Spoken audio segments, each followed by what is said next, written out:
Þetta er verkefni 10 á blaðsíðu C13, 10 heimspeki. Hér ætlum við að eyða út föstum handvirkum síðuskilum. Svo sjáið þá er hérna á nokkrum stöðum búið að ýta á handvirk síðuskil eða Ctrl og Enter, flýtiskipun, og við viljum eyða þessum síðuskilum. Þannig að við erum stödd hér fremst í skjalinu og við förum á Replace og það kemur upp það sem við vorum með valið síðast, þannig að ég þarf að eyða út úr báðum kössunum hér, borgar sig að gera það áður, og við vorum með Find og Replace hér.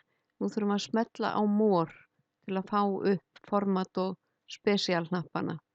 Þannig að við smellum hér í efri kassan, hvað ætlum við að finna, og við förum hér í Special og veljum Manual Page Break, og þeir hjá Microsoft þeir stilla það þannig að það er svona hattur og M og við ætlum ekki að setja neitt í staðinn, þannig að við skiljum eftir eyðu og gerum ekkert hérna í neðri glugganum.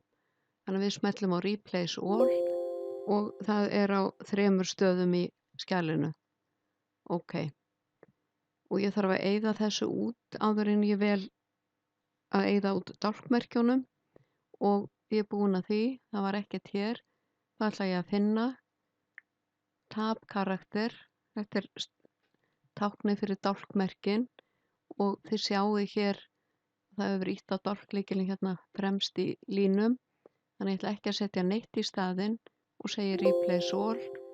Hún fann á 21 stað í skjalinu að það hefði verið ýtt á dálklykilinn og þið sjáu strax að þetta hverfur.